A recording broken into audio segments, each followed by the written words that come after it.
Do you know how many women spend their entire lives trapped in roles they never consciously chose? Daughter, lover, caretaker, muse. Each role handed to her like a costume, stitched together by someone else's expectations, worn until the seams cut into her skin.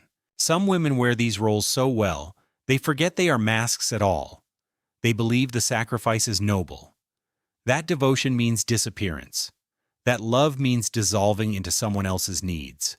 But life, the real life Jung spoke of, does not begin until you find yourself beneath the mask. Carl Jung warned us that the greatest danger is living a life that is not truly your own, a life shaped by unconscious patterns, by projections, by the inherited wounds of those who came before you. He called it the unlived life, the shadow of the life you were meant to have, but never claimed. And this is the secret. Most women are haunted by the life they've abandoned, not because they are weak, but because they have been conditioned to believe that fulfillment comes through others, through being wanted, through being chosen, through being needed. So they become mirrors for men's egos. They become the safe place for a man to collapse, the soft place for him to forget his wounds. They contort themselves into shapes that make others comfortable, forgetting that comfort is not the same as connection. But eventually, something cracks.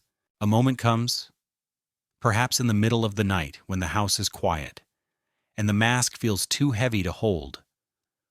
Perhaps after another argument where she silences herself just to keep the peace. Perhaps when she looks in the mirror and no longer recognizes her own reflection. It is then that she hears the whisper, the voice Carl Jung described as the call of the self, the part of you untouched by projection, immune to manipulation, sovereign and whole. At first, this voice feels like betrayal. How could she want more when she has already given everything? How could she consider walking away from roles she has performed for so long? How could she choose herself when choosing herself feels like abandoning everyone else? But the truth is, she has already been abandoned. Not by others, but by herself. The moment she prioritized someone else's comfort over her own clarity, she began to disappear. The moment she silenced her intuition to keep the relationship alive, she began to die. And now the soul is demanding resurrection. This is not a gentle process. It is not about self-care routines or weekend retreats. It is about dismantling the false self, ripping away the layers of conditioning that told her she must earn love by losing herself. It is about standing in front of the mirror, naked and unmasked, and asking, "Who am I when no one is watching?" Jung called this the individuation process, the integration of the unconscious into consciousness, the reclamation of the self. It is the journey from projection to authenticity, from ego to essence. But most people never take this journey. They are too afraid of the fallout, because when a woman finds herself, the entire system trembles. The man who loved her for her compliance must now face her boundaries. The family that depended on her silence must now confront her truth. The world that profited from her invisibility must now adjust to her presence. This is why so many women remain asleep. It feels safer to stay in the roles, to play the part, to keep the peace. But at what cost? The cost is a life unlived. The cost is the slow erosion of soul. The cost is waking up at the end of your life and realizing you were never truly here. Life begins when you find yourself, not the version of you that pleases others, not the version of you that makes everyone else comfortable, but the raw, unfiltered self that has always been waiting beneath the surface. The self that says no when she means no. The self that stops explaining her boundaries. The self that walks away from anything that asks her to shrink. This is the self that Carl Jung pointed toward. Not the persona, but the truth behind the mask. And once you meet her, you cannot go back. When a woman decides to find herself, the world will not applaud. It will resist. Because her awakening threatens the fragile ecosystem of ego and projection that most relationships are built upon. She was not supposed to evolve beyond the roles given to her. She was supposed to remain the caretaker, the forgiver, the emotional anchor for men still unwilling to anchor themselves. But life does not begin in comfort. It begins in confrontation. Carl Jung understood this. He wrote that the path to the self is littered with dragons, shadows, and the parts of us we've tried to exile. The journey is not peaceful. It is disruptive. It is dangerous to everything false. And yet, it is the only path that leads to real life. Most women spend decades avoiding this path. They stay in relationships long past their expiration date, trying to hold together the pieces of something that has already shattered. They tolerate breadcrumb affection. They silence their intuition. They play small because they are terrified of what will happen if they claim their full power. But there comes a moment when the pain of staying asleep becomes greater than the fear of waking up.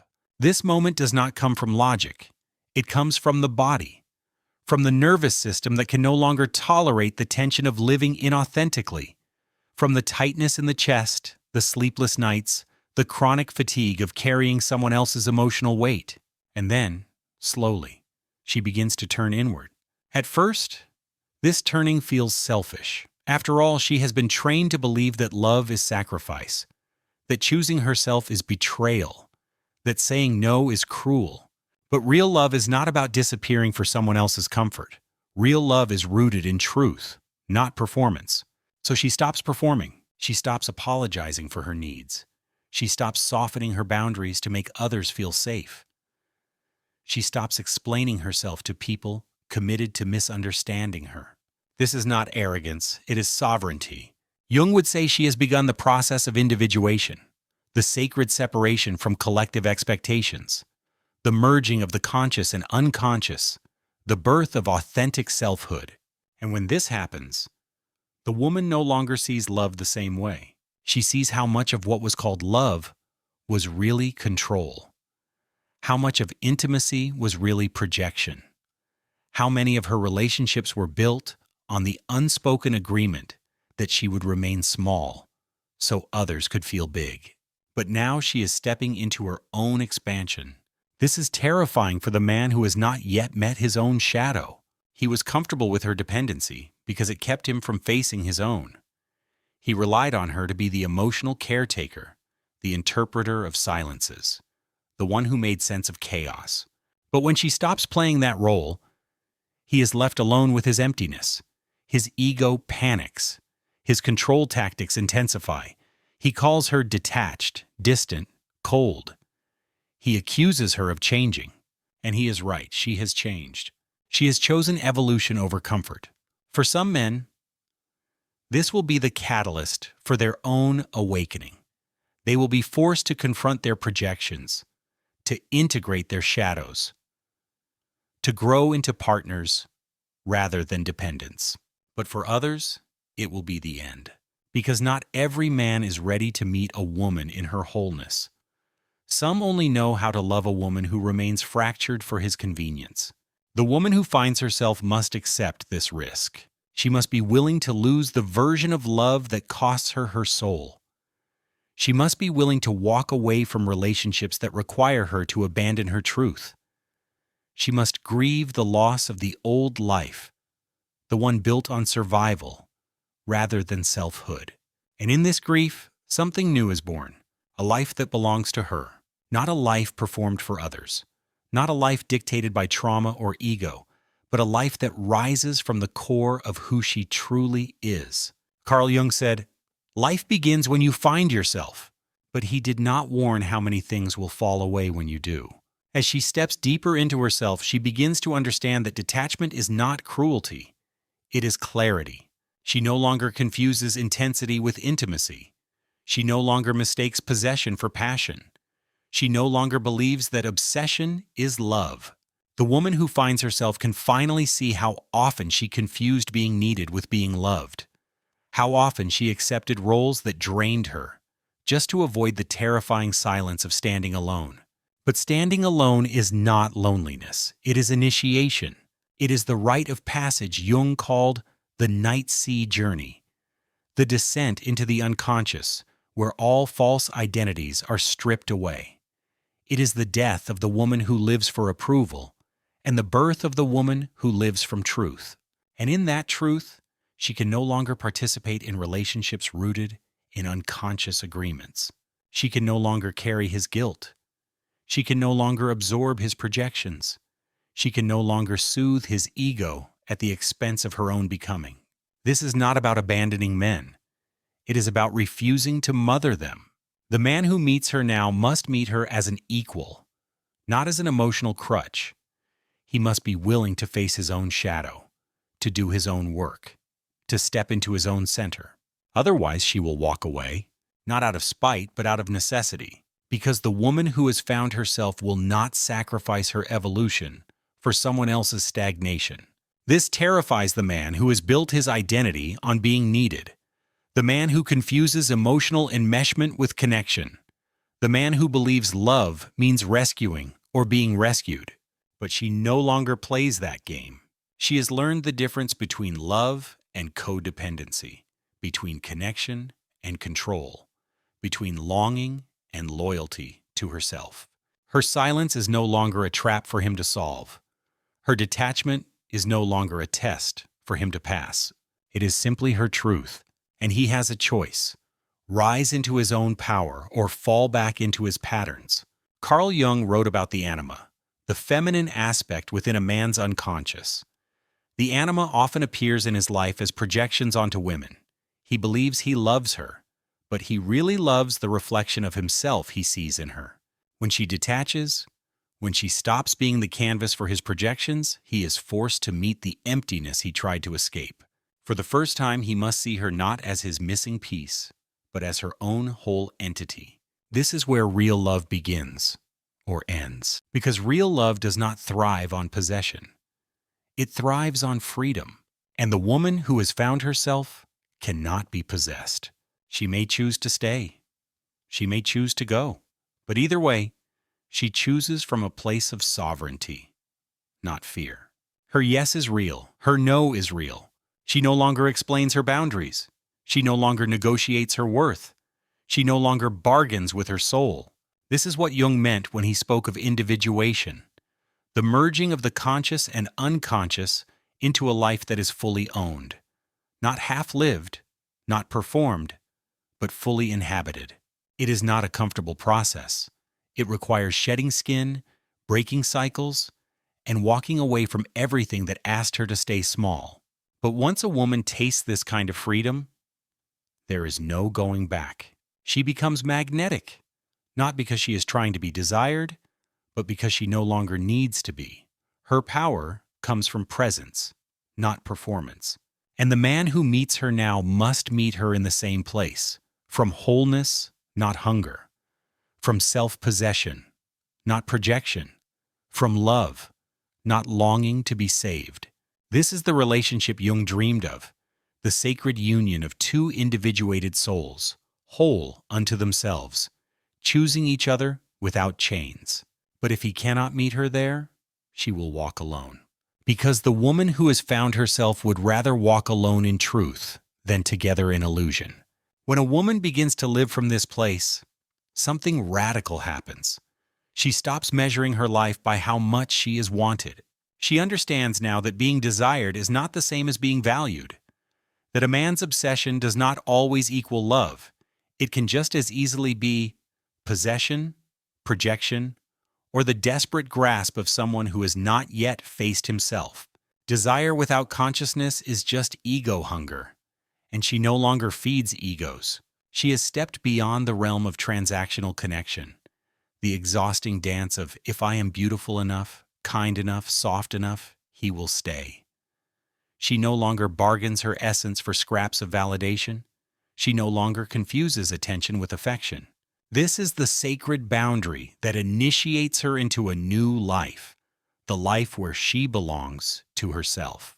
Carl Jung called this psychological birth the emergence of the self, the moment when the false roles burn away and what remains is the core of who you are, unshaken by others' perceptions.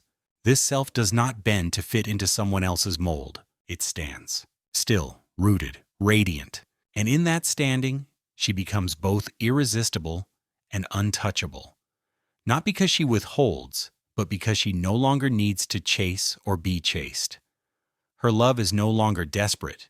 It is discerning. Her affection is no longer reflexive. It is conscious. The man who meets her now will feel both drawn and terrified, because she does not offer the easy path of emotional fusion. She does not offer herself as a balm for his wounds, nor as a distraction from his inner work. She offers presence. She offers depth. She offers truth. But he must meet her there. He must do the work of untangling his projections, of integrating his anima, of confronting the emptiness he has tried to fill with women's attention. If he cannot, he will walk away, calling her distant, unavailable, detached. And in a sense, he is right. She is detached from the game, from the performance, from the false versions of intimacy she once accepted. But she is not detached from love. She is not detached from life. She is more alive than she has ever been. Because for the first time, she is no longer living in the echo chamber of someone else's desires. She is no longer adjusting herself to avoid abandonment. She is no longer performing worthiness. She has remembered who she is beneath the stories, beneath the trauma, beneath the roles that kept her small. This is the spiritual dimension of Jung's work that most people overlook, the death of the false self and the birth of the soul-led life. And with this birth comes grief. Grief for the years spent shrinking. Grief for the connections lost to growth. Grief for the moments she silenced herself to be loved. But beneath that grief is something stronger: freedom. The woman who has found herself is no longer owned by her past, no longer tethered to survival patterns, no longer chasing after a man's awakening while neglecting her own. If he chooses to rise, he will find her there, whole, sovereign, waiting for no one, but willing to meet someone who has done the same work. If he does not, she will not collapse into despair. She will keep walking, because life has finally begun. Not the life prescribed to her, but the life she has claimed. Her time is no longer spent wondering if she is enough for someone else. Her time is now spent becoming more of herself, unapologetically, relentlessly, beautifully. And the world may not know what to do with her, because a woman who belongs to herself cannot be controlled. She cannot be manipulated through guilt or fear. She cannot be swayed by attention or dismissed by rejection. She has transcended both. This is why Jung's words are still whispered in the deepest corners of the psyche. Life begins when you find yourself. And for the woman who finally has, there is no return to the smallness she once called safety. Now she understands the sacred paradox. When you stop chasing love, the right love stops running from you. Not because you've perfected some clever strategy, but because you've shifted the axis of your existence. You no longer orbit someone else's desires. You become the center of your own life. And this center is magnetic, but it also repels those who are not ready to meet you there. The men who approach her now will feel the difference immediately. Some will sense her energy and withdraw, not because she is cold, but because she refuses to play the familiar emotional caretaker. Others will attempt to provoke her back into her old patterns, testing the boundaries she has drawn with her rebirth. She will not respond. Her silence is no longer a trap. It is a threshold. Only those who have done their own shadow work can cross it. Carl Jung taught that what we refuse to face in ourselves becomes fate. The unlived life, the repressed desire, the denied shadow. It all controls us from the background until we integrate it. She has stopped letting other people's unintegrated shadows run her life. She no longer plays therapist to a man unwilling to heal. She no longer plays mother to his inner child while neglecting her own. She no longer becomes the mirror for his projected anima, the woman he needs her to be, because he cannot yet meet the real feminine within himself. Her role is not to complete him. It never was. And yet for so long, she tried. She filled in the silences with affection. She swallowed her truths to preserve his ego. She made herself smaller to make him feel bigger. But now she sees that love built on sacrifice is not love at all. It is fear dressed in devotion. This realization is both brutal and liberating. She must mourn the versions of herself who stayed too long. She must forgive the parts of her that didn't know how to leave sooner.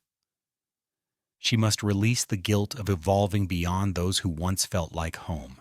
This is the emotional alchemy Jung spoke of, the transformation of unconscious pain into conscious power. The woman who finds herself becomes a different force in the world. She moves from a place of inner authority. Her worth is not negotiable. Her boundaries are not up for discussion. She will love fiercely, but not blindly.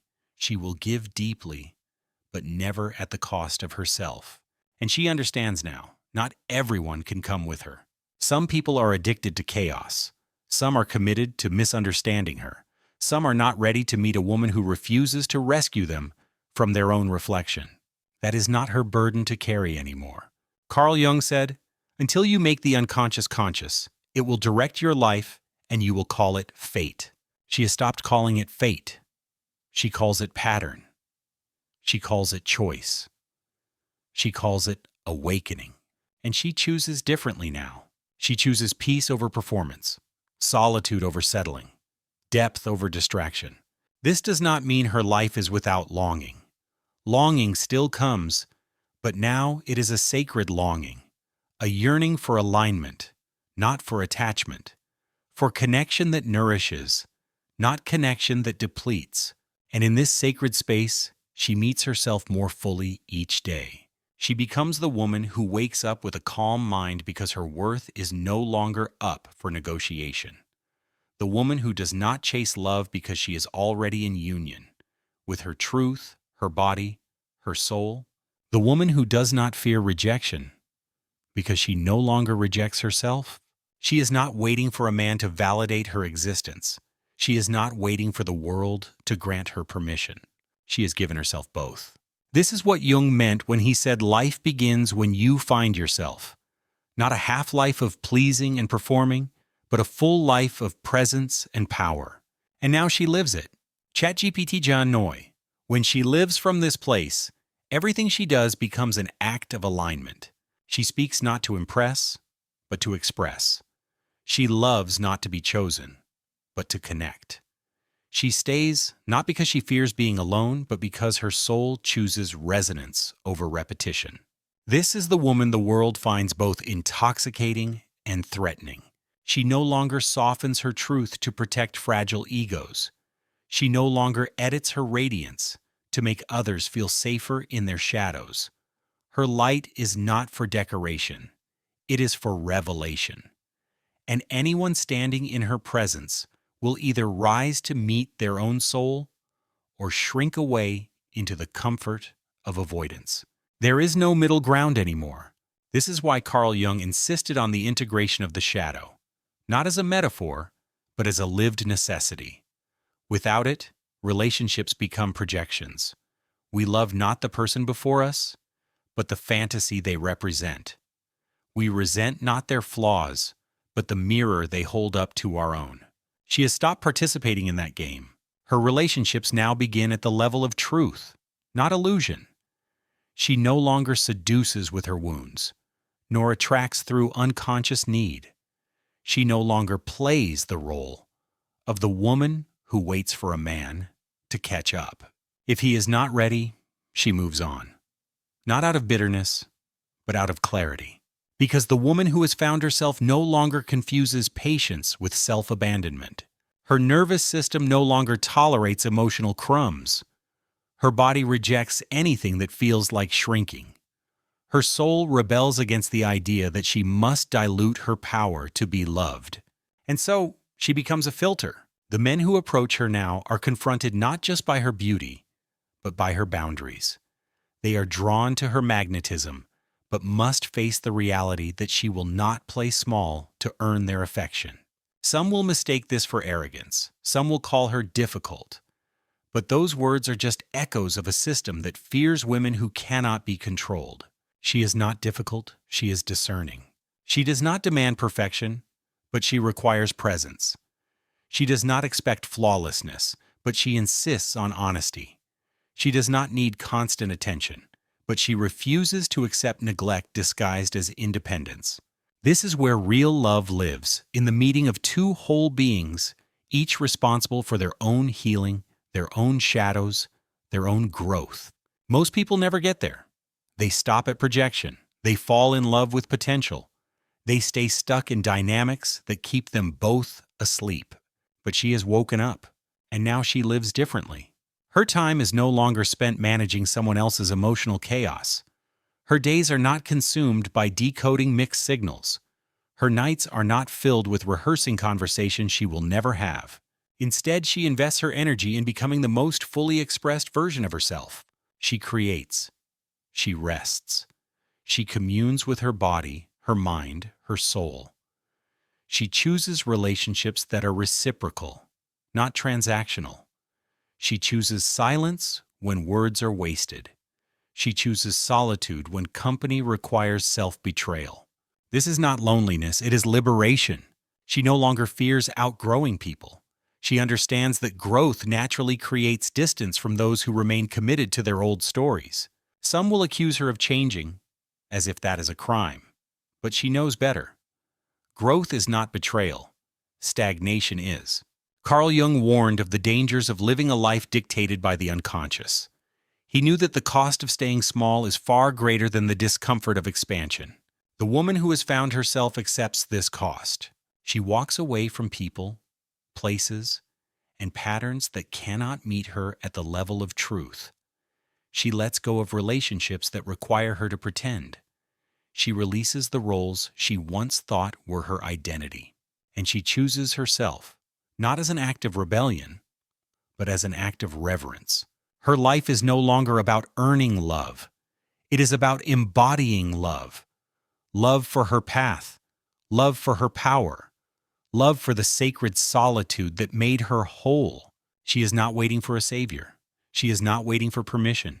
She is not waiting at all. Because life has finally begun. There is a silence now in her life, not the silence of absence, but the silence of presence. It is the stillness that comes when you no longer chase after noise, to distract yourself from your own becoming. The quiet that settles when you stop begging the world to see you, and instead begin seeing yourself. Most women are never taught this silence. They are taught to fill space, to apologize for their needs, to soothe discomfort with compliance, to pour themselves into others until there is nothing left. But the woman who has found herself no longer fears the pause. She no longer rushes to fill the void with shallow connections or meaningless validation. She knows that real connection cannot be forced nor rushed. It must emerge naturally, from a place of wholeness, not from fear, not from desperation, not from emptiness seeking rescue. Carl Jung called this process withdrawal of projections. When a woman withdraws her projections, she stops believing that love will save her from herself.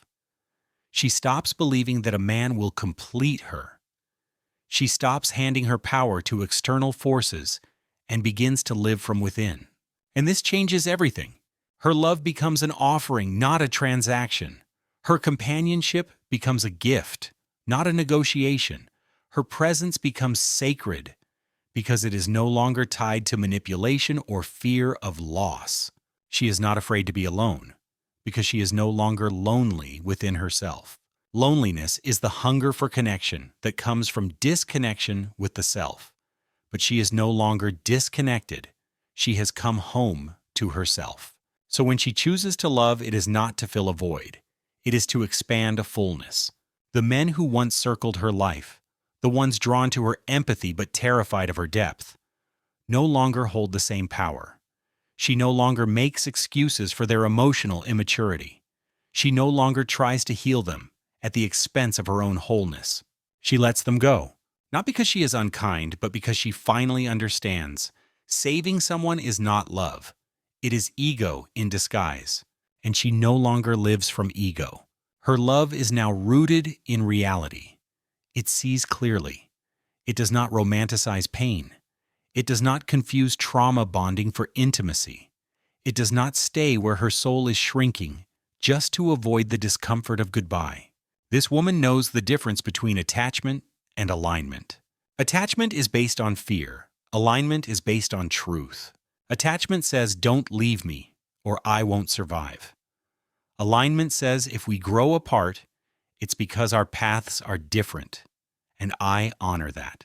Most people never get to alignment because they are still trapped in survival love, the kind of love that feeds off wounds and anxieties. But she has risen above that now. She no longer lets her wounds pick her partners. Her healed self is at the table now, making the choices. And sometimes those choices are ruthless. Sometimes they require walking away from something almost good enough. Sometimes they require sitting in solitude until real connection appears. Sometimes they require letting go of love that feels familiar, but is actually a repetition of old pain. This is the cost of consciousness. Carl Jung said that enlightenment is not about imagining figures of light, but about making the darkness conscious. She has made her darkness conscious. She has seen where she gave away her power. She has seen where she silenced her voice. She has seen where she abandoned herself in the name of being chosen, and she has chosen differently. Now she lives a life that reflects her deepest truth, not her deepest fear. This is what it means to find yourself, not to discover some new identity, but to peel away the false ones, to remove the masks, to burn the scripts you never agreed to write. She does not need everyone to understand her. She does not need everyone to agree with her choices. She does not need to explain her healing to those still committed to their illusions. Her life is not a performance. It is a practice. Each day, she returns to herself. Each day, she recommits to her path. Each day, she honors the woman who refused to stay small. And each day, she lives from the truth Jung whispered beneath all his teachings. Life begins when you find yourself. Now she sees the landscape of her life with new eyes. It is not smooth, nor perfectly ordered. It is not free from scars, but it is hers, fully, unapologetically hers. She understands now why so few people ever find themselves, because doing so requires a death. The death of the people-pleaser. The death of the emotional caretaker. The death of the version of herself who tolerated less than she deserved, because she was afraid of being alone. Carl Jung spoke often of death and rebirth, not literal death, but the symbolic death of the ego, the shedding of false identities. He knew that real life begins only after this inner crucifixion. Most people run from it. They cling to the familiar because it feels safer, even when it is suffocating. They remain trapped in patterns that break them because the idea of stepping into the unknown terrifies them more than the pain of repetition. But she has crossed that threshold. She has faced the fear of solitude and come out the other side. She has faced the silence of detachment and found it sacred, not empty. She has let herself unravel and reweave her identity from truth, not trauma. This is why she is no longer available for half-love. She does not chase men who are still playing hide-and-seek with their own souls. She does not shrink herself to become the fantasy of someone else's comfort. She does not invest her energy in proving her worthiness. She is done performing. Her love is no longer something she uses to earn connection. It is something she shares when connection is already real. If a man comes to her now, he must come whole, or at least come willing to meet his own shadow. She will not carry him through his transformation. She will not hold his hand while he refuses to open his eyes. She will walk beside him, but she will not drag him. This is the difference between codependency and conscious love. Codependency says, "I cannot be okay if you are not okay." Conscious love says, "I can hold space for your journey, but I will not abandon mine to accommodate yours." This distinction is everything. Carl Jung warned that when we confuse projection with love, we become trapped in cycles of obsession and regret.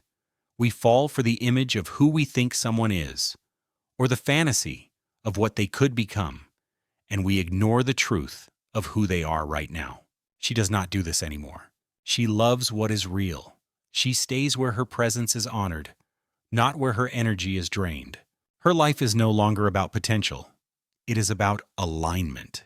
And alignment requires sacrifice. She has sacrificed the comfort of the familiar. She has sacrificed the illusion of security that came from staying small. She has sacrificed the role of the emotional martyr who saves everyone but herself. In return, she has gained something priceless: sovereignty. She moves through the world with a quiet power. She knows who she is. She knows what she stands for. She knows what she will and will not accept. This clarity radiates from her like an aura. Some are drawn to it, others are repelled. Both are exactly as it should be.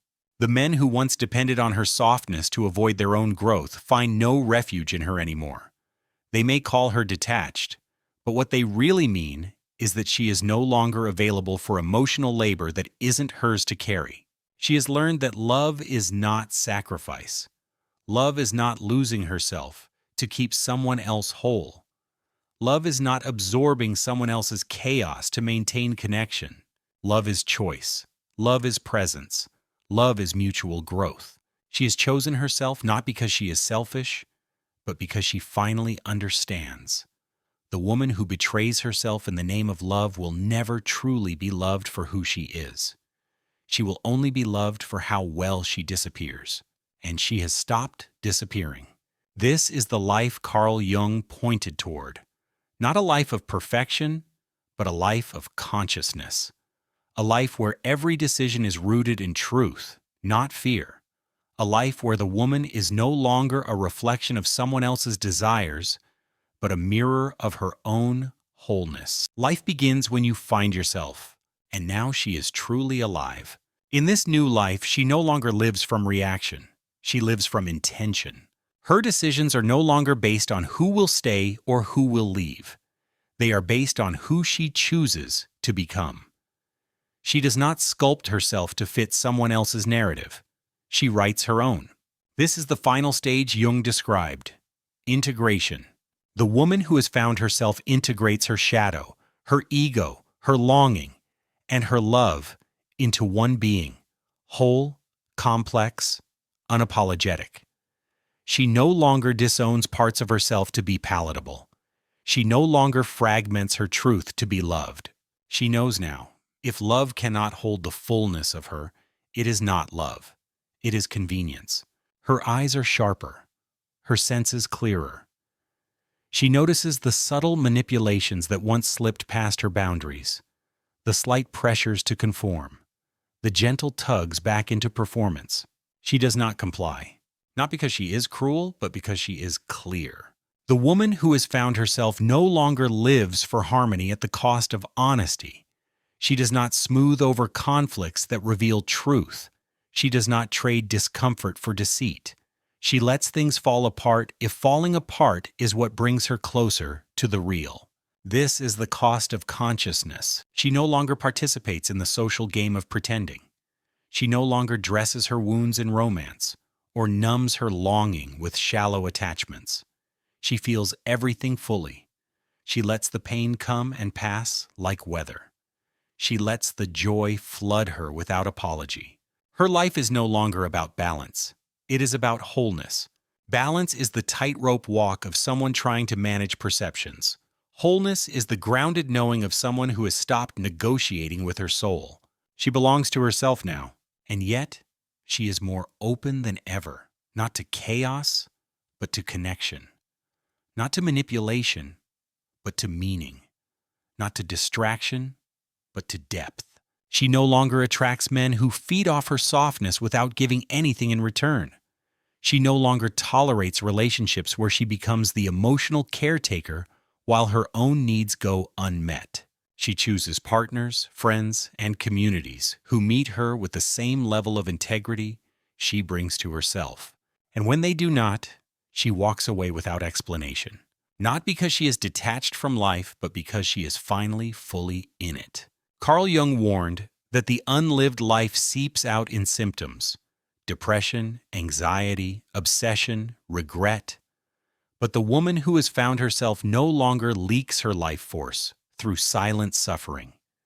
She no longer carries the ache of pretending. She has made peace with solitude. She has befriended her silence. She has looked into the mirror of her own darkness and stayed. And from this staying, she has become unshakable. She does not fear rejection because she no longer rejects herself. She does not fear abandonment because she no longer abandons herself. She does not fear being misunderstood because she no longer misunderstands herself. Her life is not about being chosen by someone else. It is about choosing herself every day, in every breath, with every step. She walks with a different rhythm now, slower, softer, stronger. Not because she has something to prove, but because she has nothing to lose. She is not performing for the world's applause. She is not waiting for external permission to live fully. She is not hoping someone will finally see her worth. She sees it. She knows it. She lives it. This is the quiet power of the woman who has found herself. She becomes the chooser, not the chosen. She does not chase love. She does not chase status. She does not chase validation. She becomes love. She becomes presence. She becomes the embodiment of what she once sought in others. Carl Jung's words echo in her life now, not as a distant theory, but as lived truth. Life begins when you find yourself. And for the woman who has walked through fire, faced her shadows, and emerged whole, life has finally, truly begun. The woman who knows her worth doesn't chase, she chooses.